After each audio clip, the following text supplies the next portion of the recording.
Wala nang intro-intro, magluluto tayo ng maragara request by nanay or marag kalabasa.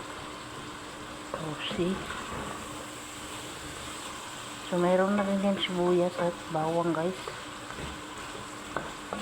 Kailangan lang natin madurog yung kalabasa na yan.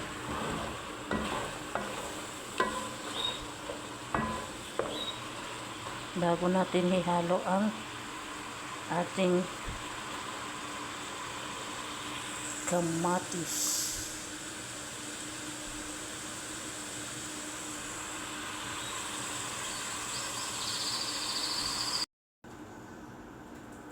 So yan na, guys, nilagay ko na yung ating kamatis na naka-blender.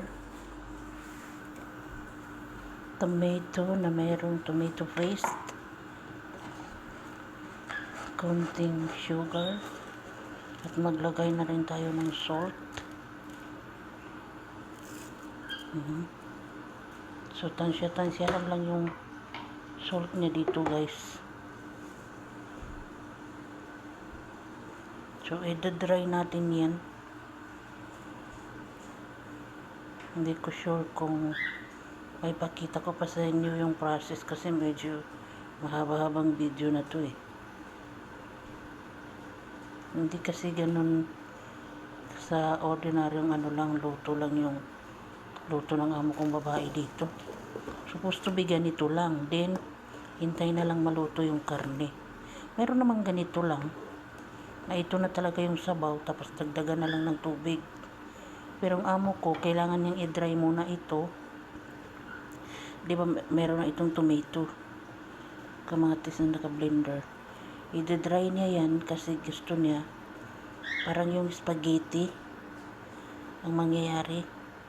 Then before siya maghalo ng tubig, ganun yun siya.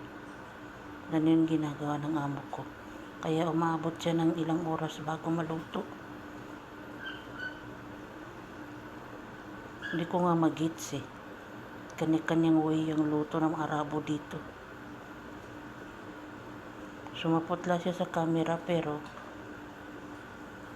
sa totoo is red. Ayan o.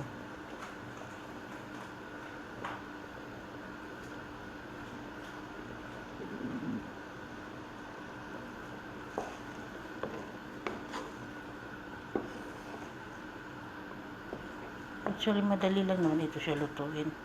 Kaso nga lang kasi si nanay, iba yung way niya. Kasi kailangan niya pang i-dry ito. Then mag-a-add ng tubig. Then liliitan yung apoy. O, diba? So, it takes time para magiging siya. Sticky kasi gusto niya maging sticky yung sabaw. O, diba? Dapat nga ganito, pwede na lutuin lang masyado yung yung kamatis na naka-blender.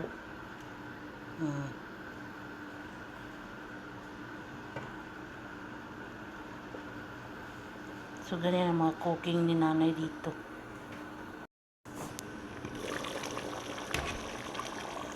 Ito na, guys,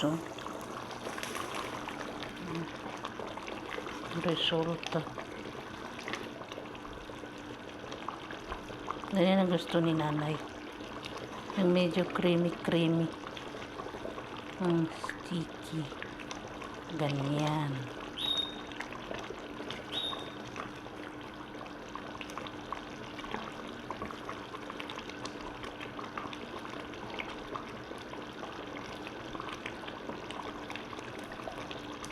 So, ganyan yung process ng pagluto dito ng ulam.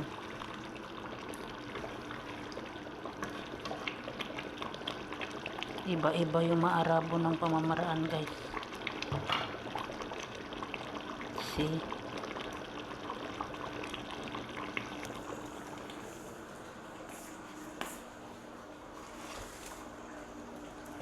Kilibesi.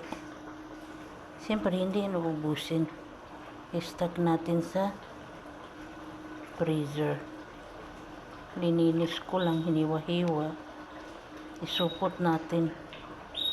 So, magtira pa ako dito ng mga 2 dakot. Panghahalo doon. Oh, di ba? Ganyan yan. Ganyan ang way ni nanay dito, guys. O, di ba?